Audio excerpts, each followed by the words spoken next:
The numbers don't lie. Waiting till the spring to sell could cost you more than if you listed today. I've spoken to multiple homeowners recently who have all told me, I'm just going to wait till the spring market bounces back. But based on the trends we're seeing, you might be waiting longer than you think. And that waiting could cost you anywhere from $50,000 to $100,000. And the truth is, most sellers won't realize that until it's too late. See, what a lot of homeowners don't realize is that we're not in that typical quiet season anymore. This isn't like the slow down winter we're used to where you start seeing multiple offers start flying once March hits. The market in Toronto and Hamilton has shifted, and pretending that it hasn't is quietly draining people's equity. Across the GTHA, we're seeing inventories climb month after month. In many areas, active listings are up over 25% year over year. And while the Bank of Canada has been easing rates, prices continue to slide. It started in condos and has made its way all the way up to detached homes. And we're still seeing sellers want to price their home like it's 2021. They're anchored to those numbers that they saw down the street a couple years ago. And they're now chasing a market that just doesn't exist anymore. And I get it. Nobody wants to feel like they're taking a loss,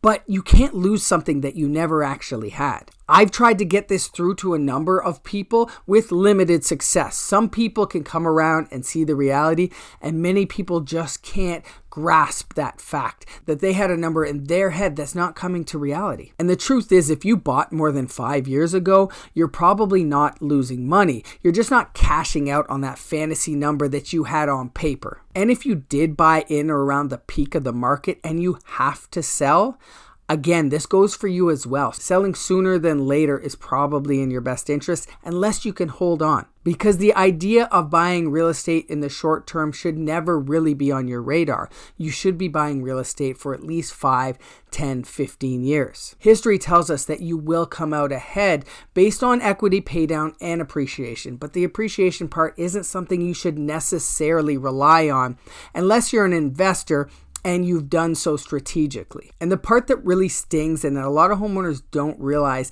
is that pricing your home too high doesn't just make it take longer to sell, it can actually cost you more in the long run, or make it so you just sit on the market and don't sell at all. I understand the thinking behind let's just put it up and see what happens, and then if we have to lower it, we can do that. I've had that conversations. I've been through that, even though I advised against it. And guess what? We listed $25,000 over where I recommended.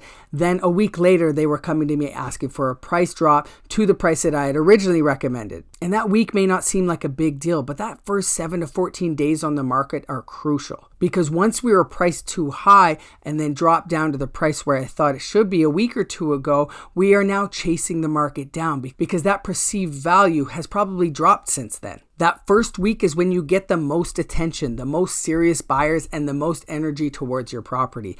Then it becomes stale, especially when you have inventory piling in on a weekly basis. If your price is off, even by a little bit, you lose momentum. Buyers will just scroll past it. You'll get fewer showings and fewer offers. Oftentimes when all this happens, you finally price it correctly, you've missed your window. And what happens then is by the time you actually do sell, it'll be for much less than you should have originally just listed it for in the first place. I know it all sounds crazy and this can't be the way it is because real estate hasn't been like this for much of our recent history, but this is the reality that we all have to face. Now, the second mistake I see a lot of sellers say is, we'll just rent it out till the market comes back. It sounds good in theory, collect some rent, buy some time, right? But being a landlord isn't for everybody. You're dealing with maintenance, tenants, repairs. You need to be familiar with the Residential Tenancies Act and the Landlord Tenant Board. And though there's been some recent changes with Bill 60, it is a tough job to be a landlord in Ontario. I am one, I know. And trust me, it's a lot harder to sell a property when it's tenanted. And if you've already bought a new place, this could cause stress and financial troubles. Plus, in this market, rent often doesn't cover all of your expenses. You don't want to put yourself in a position where if something happens with your income